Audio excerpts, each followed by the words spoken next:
strong Mars in somebody's horoscope indicates confidence, drive, ability to act decisively.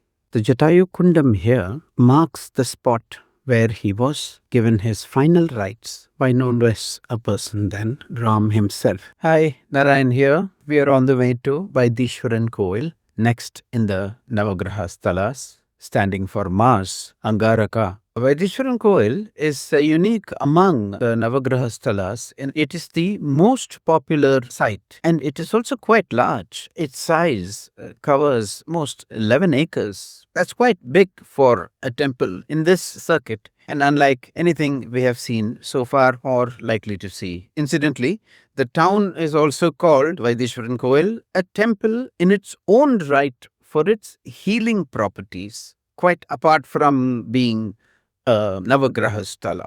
For centuries, people have been coming here to heal themselves when they have a physical affliction.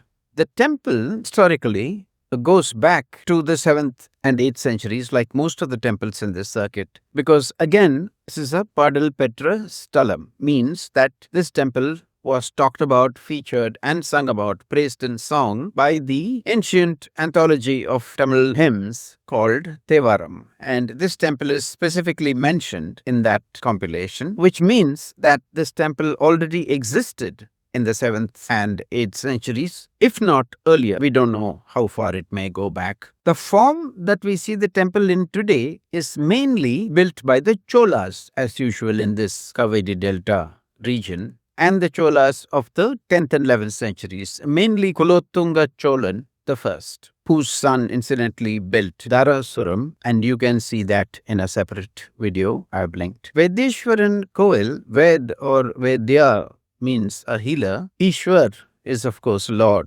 so Lord as the physician is what Vaitheeswaran means. The rajagopuram and 4 additional gopurams inside. Angaraka or Mars is the ruling planet here. The name of Shiva is Vaitheeswaran. Mars, at least in Jyotish terms, stands for energy, drive, vitality, property, brothers, and also for struggle, conflict, accidents, and surgery. So it seems to be a mixed bag. A strong Mars in somebody's horoscope indicates confidence, drive, ability to act decisively. A weak or afflicted Mars, it is believed, causes conflicts, fights with brothers, mostly on property, surgical complications, and so on.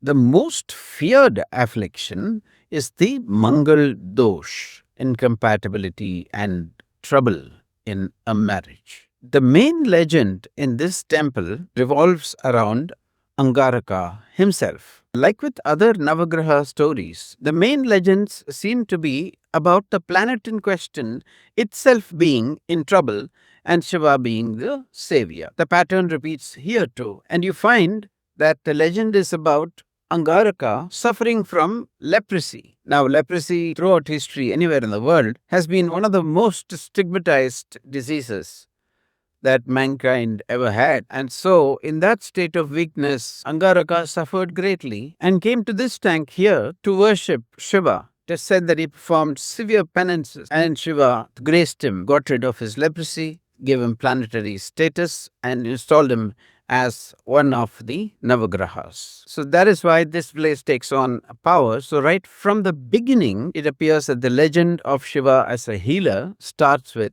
Mars, the planet itself. And the legend continues to this day, where people from near and far come to the temple and take a dip in the holy tank and hopefully get themselves cured of whatever physical affliction they are suffering from. And one of the other things that happens here that is pretty unique is the dispensing of Thiruchandu Urundai, which are small pellets basically made of the ash of the homum fires. So these are put into small pellets and distributed to devotees as medicine. Nobody has tested this medically or anything like that, but the reports are that it seems to work well. Faith, as they say, can move mountains.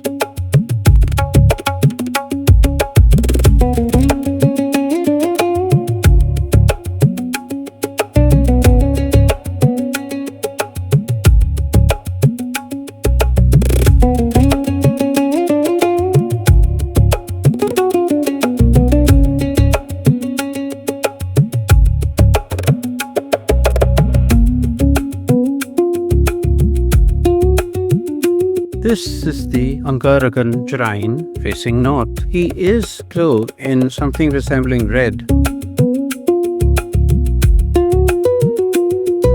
The Siddhamirtham Theertham is on the southern side. They've kept it pretty clean, unlike some of the other temples in the circuit. This tank was constructed so that afflicted people with any physical ailments could take a dip. And the custom here is something that is unique to Angaraka, where devotees take Uppu Vellam, which is nothing but a mixture of salt and jaggery. Sometimes pepper is also added, and you melt that combination in the tank water. This used to be the custom for years and years. Obviously, with the increasing crowds and with people coming from all over the country, if not the world, I suppose that tank must have become dirty and polluted over a period of time. But right now, they are not permitting the melting of salt and jaggery in the Siddhamirtham tank anymore. So they do a small ritual just in front of the tank where you can buy little packets of salt and jaggery and stand in front of the Amman statue, make your wishes, and you drop the mixture in a receptacle of some kind instead of polluting the water. It's overall a good idea, and in any case, if your prayer is strong enough, this should work as much as the earlier method, I guess. This is the Amman shrine, who's called Tayal Nayaki, which is the name of somebody who stitches or heals. Just outside the inner sanctum, through one of the inner corridors. There are lingams here.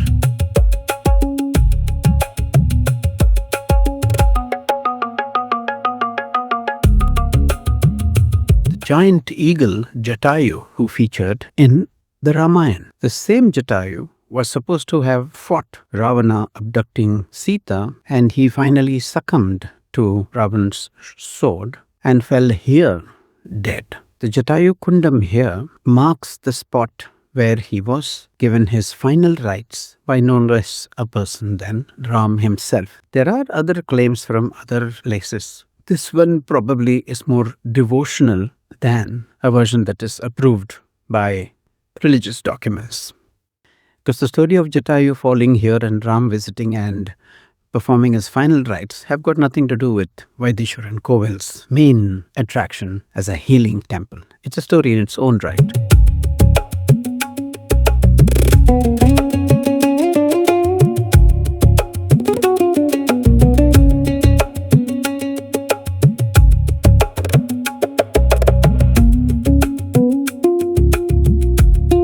The Ali theme again, typical of a Chola temple.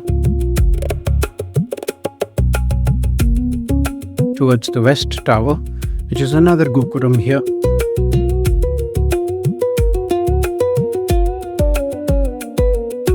We are at the back of the temple. There are shrines everywhere, all around, in little niches. That's the western gopuram to the right as we circumambulate the temple.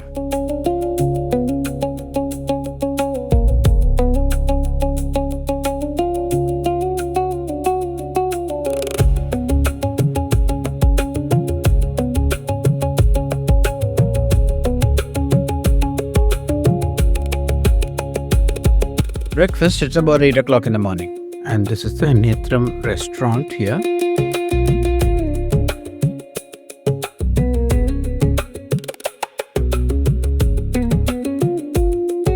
There is something about these fake Chola temples, especially from the later Cholas, the 10th and 11th century work, with all the pillars inside, the yalis inside, different shrines inside, the positioning of Shiva as Vaitheeswaran, with a fantastic display of lamps, the location of Angaraka, the temple pond itself. I was half afraid that the temple pond would be not the one that I remembered from memory as a child, but no, it was beautiful. It's very well kept. In fact, they have prevented any kind of rituals being performed there by the public, which only increases day by day. So the doctor Shiva is at its best here, have a crisp masala dosa or an onion rava dosa, which generally tend to be good. We'll check it out and see how it goes.